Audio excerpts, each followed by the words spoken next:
Hello po. Hi! Magandang umaga. Kung nasa Pilipinas ka, are you in the Philippines? Opo. What's your name? Andy po. That's with an I or with a Y? With a Y po. With the Y. Ilan taon na si Andy? 23 pa lang po. Parang mamadali ka sa buhay. 23 pa lang. Bakit? Ano, gusto mo na mag-29? Ganun ba? Hindi naman. Asan ka ngayon? Sa dorm po. So alam ko ba kung nasan yan? Batangas. Batangas. Batangas City o Batangas? Anong parte ng Batangas? Apo. Batangas City. Apo. Okay. Ba't estudyante ka pa? Apo, yes po. Okay. Si Andy. Alright, Andy. Anong course kinukuha mo? Ano po? Architecture. Architecture. Apo. Kaya po 5-year course po siya. Matagal. Alam mo, pangarap ko maging architect. Totoo. Po? Hindi totoo pangarap ko. Ba't natawa ka? Loko-loko to Ano mo ako tinatawanan? Hindi po. Ha? Ano po kasi, hindi po masaya siya sa totoong buhay. Hindi, kung hindi mo hilig Sobrang siguro. nakakapagod po siya. Baka hindi mo hilig. Hilig ko po siya nung una, pero nung as time goes by po talaga nakakapagod po siya, nakakadiring. Kaya parang nawala na po yung spark. Wala namang trabaho hindi nakakapagod eh. Yun nga po. Diba? Unless mag-ghost project ka. Po, wala pong choice eh. Hindi po. Hindi ka ganyan. Huwag kang gaganyan. Ako. Diba? Anyways, si Andy ay 23 from Batangas City. Alright. Ilan taong ka pa nga na mag-aaral? Pa? Ilan taong ka pa mag-aaral? Last year ko na po ngayon. Kaya pala medyo burnout ka na. Opo. So, pahirap na ng pahirap yan, no? Opo. Anyways. Pero, alam niyo po, sobrang every time po na nagpupuyat po, ganyan. Talagang kayo po yung pampagising ko. Magtapos ka para mabigyan kita ng buwis, ha? Mabuwisan kita kasi may natulong pala ako sa inyo, ha? Opo. Okay, good. Nag-promise ka, ha? Pag yan di mo tinupad talaga, bahala ka dyan. Anyways, si Andy. Opo. Ba't ka napatawag sa akin? Meron po kasi akong, relationship po for 4 years. And then, kakawala lang po namin kahapon. Nag-break kayo kahapon o na-misplace mo siya? Opo. Hindi po, nag-break kahapon. Sabi mo kasi kakawala lang kahapon eh. Ha? Na-misplace mo? Nag-break kayo kahapon. You were together for 3 years. 4 years. 4 years. Matagal-tagal din. So, I'm assuming na first year college kayo na. Opo. Before pa po ako mag-start ng college. Same school kayo? Hindi po. Working na po kasi siya. Okay. Ba't kayo nag-break hapon? Kasi, parang nagulat na lang din po ako kasi matagal na naman po siya namin na pag-uusapan about po sa pagkakaroon po ng sariling family. Noong una po kasi, napag-usapan na po talaga namin dati. Before pa po kami maging kami. Na pareho naman po namin ayaw magpakasal, pareho po namin ayaw magkaanak. Pero as time goes by po, siya po, gusto niya na po magpakasal. So ako po, sige, okay po, tatanggapin po na eventually magpapakasal po kami. Kasi mahal ko naman din po. Wait, sino ayaw magpakasal? Kami po pareho. Pero nung as time goes by po, siya nga po, gusto niya na din po magpakasal. So, ako po, parang pumayag na din po ako na, magpakasal nga din po. Pumayag ka na it is namin. Kumbaga, tinanggap mo na it's a possibility that you're gonna get married. Okay. Opo. And then, po, tapos biglang, pati po yung pag-aanak, gusto niya na din po, parang gusto niya din po magkaroon ng family. Pero in the future pa naman po, in the distant future pa naman po. Pero parang, ayun po, ako po kasi ayoko po talaga. Ayoko po magkaroon ng anak. Alam mo sa generation nyo, ang dami nyong ganyan. Opo, totoo po. Well, choice nyo naman yan. But, Opo. matanong ko lang, ba't ayaw magkaanak? Sobrang daming reasons po, like, ito po, gaya po ng yung career ko po, parang magsistop po siya. Ano? Ano yan? Ibuka mo yung panga mo? Sorry. Yung career ko po. Career? Wait lang, Andy. Ayos natin to. Career. Aba. Sabihin mo career. Career. Alam mo kung sinasabi mo? Career. Sabihin mo career. Career. Kaya mo naman. Sabi mo, yung career ko, anong career? Anong career? Ano yung career? Anong arte yan, ha, Andy? Ulitin natin, erase natin yan para mawala. Okay. Ayusin mo, ha? Sige ba? Nakita mo yung difference? Sabi mo, career. Sabihin mo maayos, career. Yung trabaho ko po. Sabihin mo, hindi iba yung trabaho sa career. Career. Yung career ko po. Career. Ayan. Anak na po. Mga kaibigan, narinig niyo, sabi niya, career.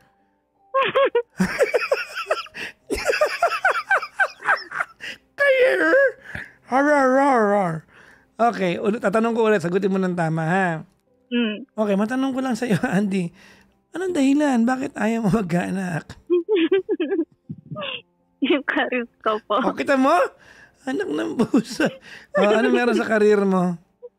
Siyempre, gaya po ngayon, sobrang tagal ko pong paghihirapan. Tapos, after, mag-a-apprenticeship pa po ako for 2 years bago pa po ako makapag-board exam tsaka po magkapag-license. So, parang ang tagal ko po siyang paghihirapan. Tapos, mag-stop lang po siya kapag nagkaroon po ako ng anak. Kaya, yun po, parang, inisip ko po, ang tagal-tagal ko po naghihirap. Tapos, parang, ititigil ko lang din naman po para po masuportahan po yung anak ko po, ganyan. Tapos, hindi lang din po dun kasi sobrang baba po ng pain tolerance ko. So, natatakot po ako sa magiging pain po ng panganganak. Mga ganun po.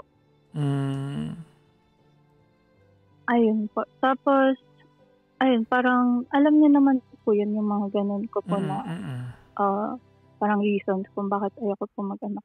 Tapos, yun po, nung napag-usapan po namin siya kahapon, bigla niya na lang pong binring up yun sa akin. Tapos, nagulat na lang po ako na, ayun po, parang seryoso na po pala talaga siya sa ganun na gusto niya na po ng assurance about them. Tapos, ayun, parang nakailang beses na din po siya tanong ng time na yun sa akin kung ayoko po ba talaga.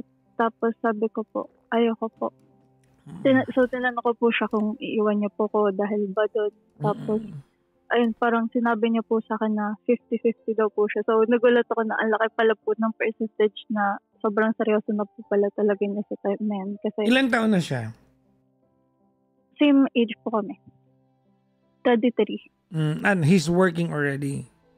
Apo. Okay.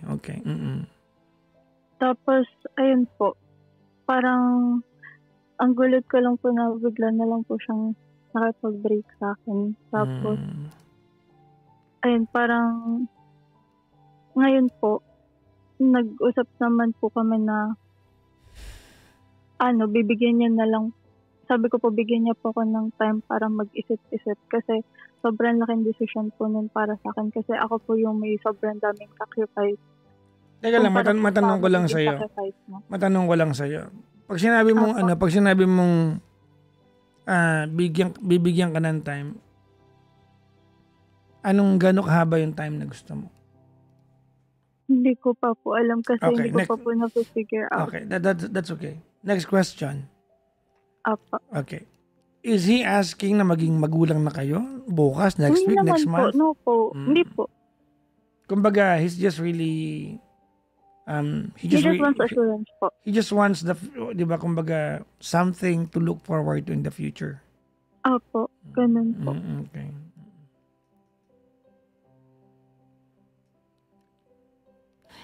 I have a crazy question. Opo. Ilan taon na kayo? 4 years po. 4 years. Nag-sex naman na kayo, di ba? Hindi po. Hindi kayo nagsisex? Opo. So naintindihan ko. Kasi tatanong ko sana kung paano kung nabuntis ka at yan yung disposition mo. Kaya ganyan ka kasi. So you are preserving yourself talaga to be... Opo. Kasi halimbawa ganito. Okay, may tanong ako sa'yo. At wala pa nangyari sa inyo, tama? Opo. Okay. Tapos naging mag-asawa kayo, pumayag siya na huwag kayo magkaanak. Nabuntis ka pa rin. Paano yun? Hindi ko din po alam. Pero nakuha mo yung point ko, di ba? Opo. Oo, di ba? Paano kung halimbawa naging mag-asawa kayo, pumayag si boyfriend mo na okay, sige, huwag tayo maging magulang. Nabuntis ka. Mayroon kang career.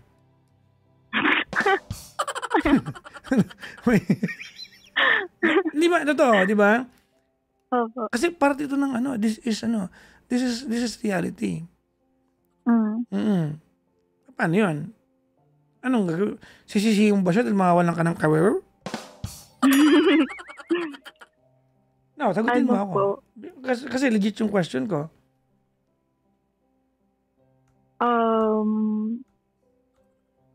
Hindi ko po alam kung magiging tama po to sa iba, pero syempre No. Ayoko po i-take. Okay, ganito. Bago mo sabihin yan, Apo.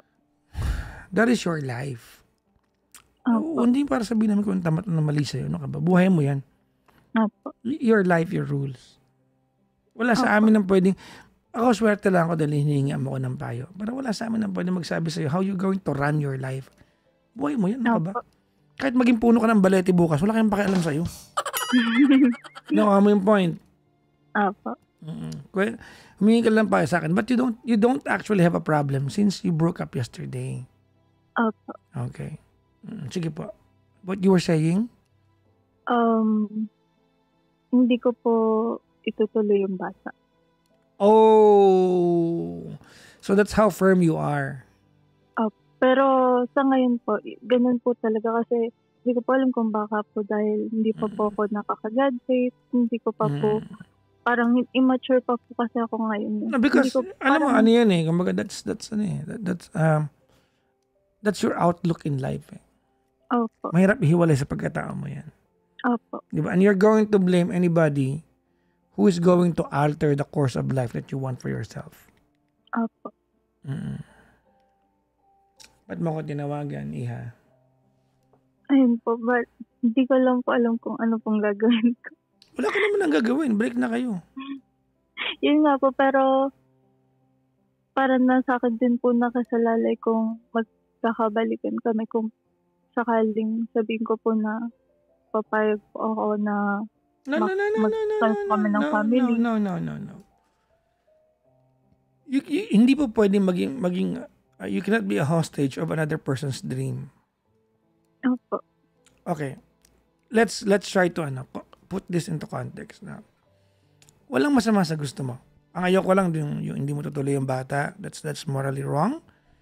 'Di ba? That I don't agree, but that is your perspective, no? Opo. I don't believe gagawin mo rin naman. But nandun ka sa option na 'yon. Okay? So I cannot blame you for something na hindi mo naman nagawa. Ang point ko dito, wala namang mali sa gusto mo sa buhay. If this is what you want, if what you want is just to be of service to yourself, gusto mo lang pretty ka buong buhay, fresh ka lang, ayaw mo nang mag-alaga ng anak, hindi naman, walang pwede sa amin magsabi sa'yo na, alam mo kulang ang buhay mo kasi hindi ka nagkaanak. No one in this world can tell you otherwise. That's your life. On the other hand, wala din namang mali sa hinihingi ng jowa mo. Kasi ideally, maganda nga yung, kung tutignan natin, di ba? Socially, maganda yung yung gusto niya kasi he wants a family. And he wants you to be in the center of that. Opo. Di ba? He wants you to be the mother of his kids. Walang mali sa hinihingi niya. It's just that, hindi kayo tugma. You don't travel in the same circle. Opo. Nakuha mo yung point. Opo. Okay, now, your question was, Papa Jackson, babalikan ko na lang ba siya? At sabihin ko na lang sa kanya na, okay, sige, baka balang araw magkaroon ng pamilya. I don't believe that's right. I think it's improper. Alam mo kung bakit? Mm. Because you are sacrificing a part of your ideals, which is not okay.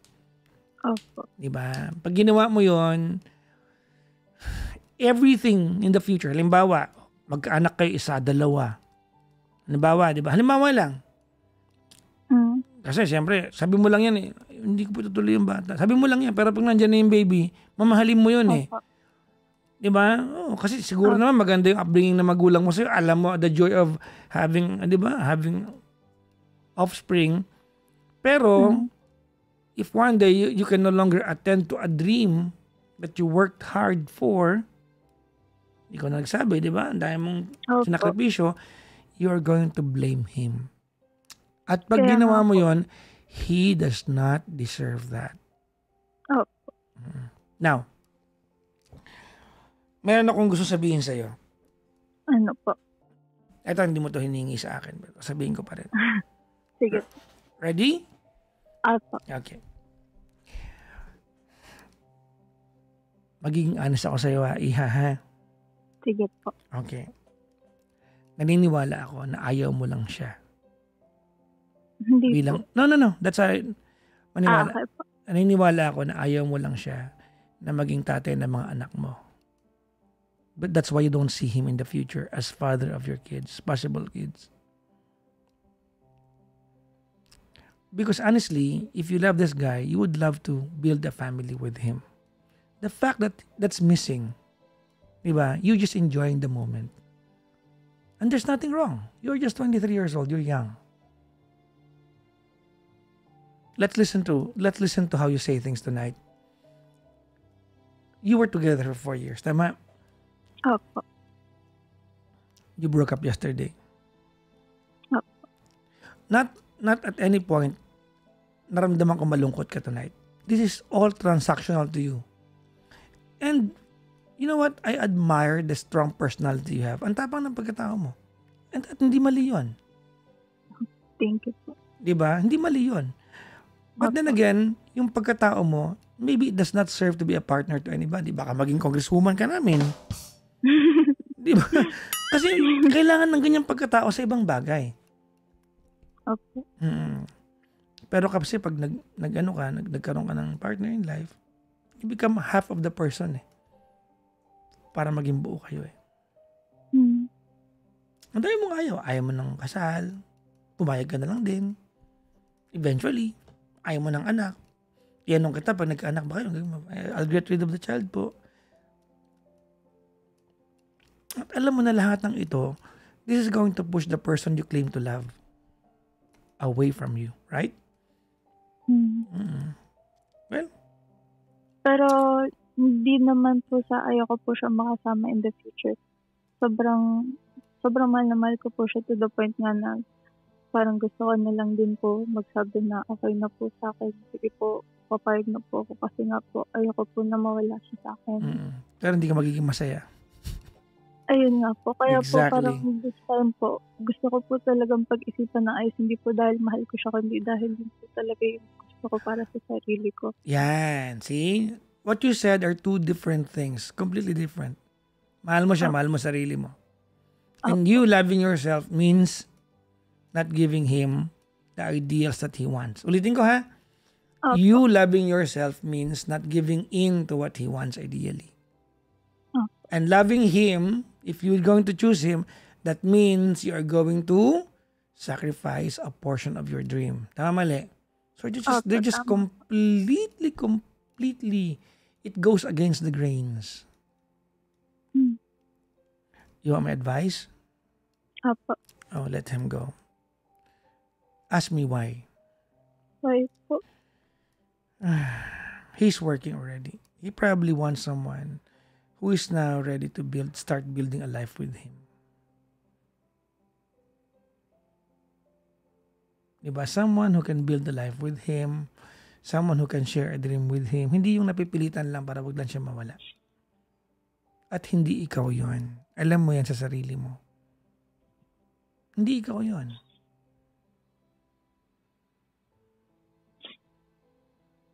Ba't ka umiiyak? Masakit po tanggapin. Actually, walang mali sa'yo. Hindi lang kayo tugma. Opo. Hindi lang kayo tugma.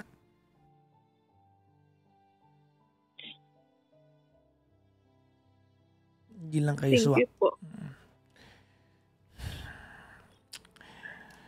Ay, isa na namang gaan ng Kaya ano. Totoo.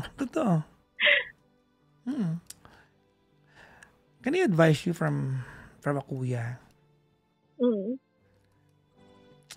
Alam mo ano, Andy, Opo.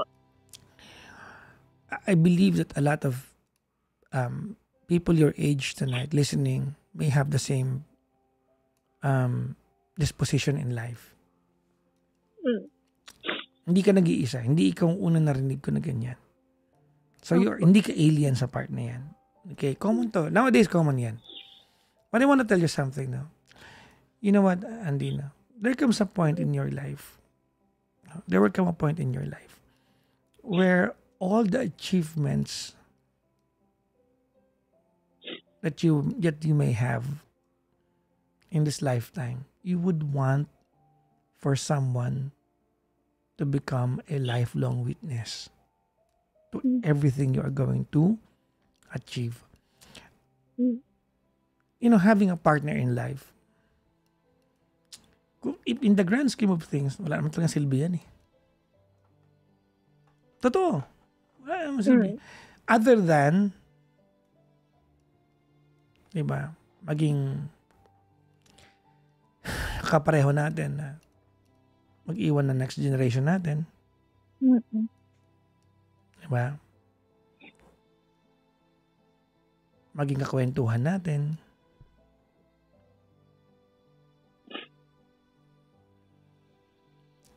Pero alam mo kung anong pinaka-purpose ng tao? Makakapil natin buong buhay natin. Alam mo kung ano? Ano po? Witness.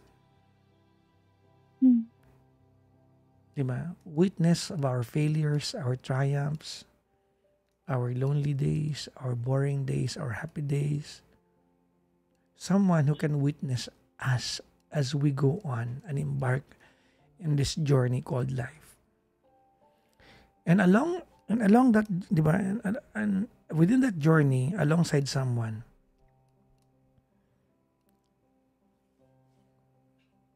hindi mapipigilan na pwede kayo magkaanak, magkukumit kayo sa bawat isa, at hindi mo pa nakikita yung journey na yun. Nakikita mo pa yung dapat mong tapusin sa buhay. Di ba? Mahirap na. Kaya sabi ko kanina, hindi mo siya nakikita sa future mo. At naniniwala ko doon. Kahit sabi mo sa akin na hindi, that's what I believe. Siguro overwhelmed ka ng lahat ng pressure ng school. Opo. Pero tatanungin mo lang ako kung dapat mo siyang balikan at ipupusta mo yung mga bagay na yung mga ideals mo. Hindi rin fair sa'yo yun.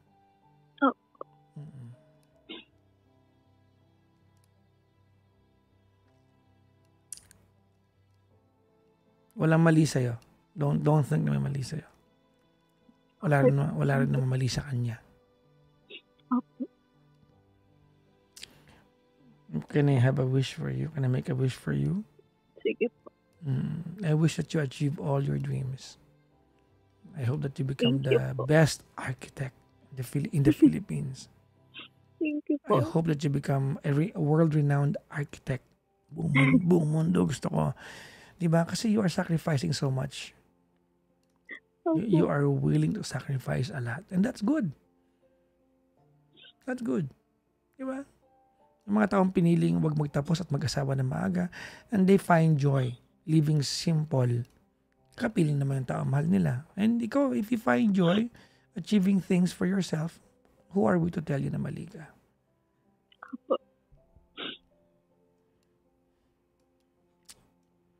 Ano mensahe mo sa kanya kung maririnig ka niya ngayon?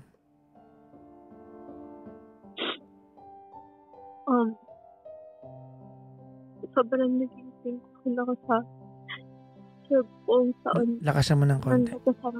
Sobrang naging thankful ako sa 4 years na magkasama tayo. Lahat ng hirap ko, sinamahan mo ko. Alam ko na mahal mo ko. Mahal na mahal din ito, pero pasensya na kung hindi ko kaya mabigay yung ideal na family na gusto mo. I'm really sorry kung pipiliin ko muna din yung sarili ko. Yun po. Thank you so much po, Papa Jackson. Well, good luck. Maliwanag yung Opo. wish ko para sa'yo, ha? Opo. Ay, sabi mo ulit, career. Sabihin mo. Ayoko na po. Sige na, ito naman. Ayoko na. Sige na, sabi mo na lang, career. Ayoko na nga eh. Mamili ka na sabihin, career o career? Wala po.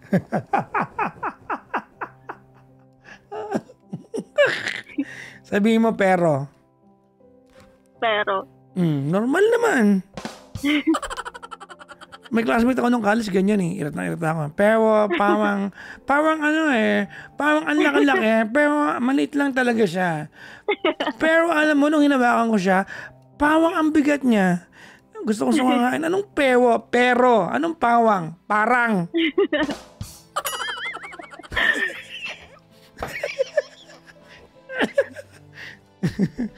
Sige ha. Anyways, Andy, good luck sa yung kawin mo. Opo. Ha? Good luck sa yung kawin mo. Anyways, bye-bye po. Bye-bye po. Thank you so much Bye-bye. po. Thank you so much.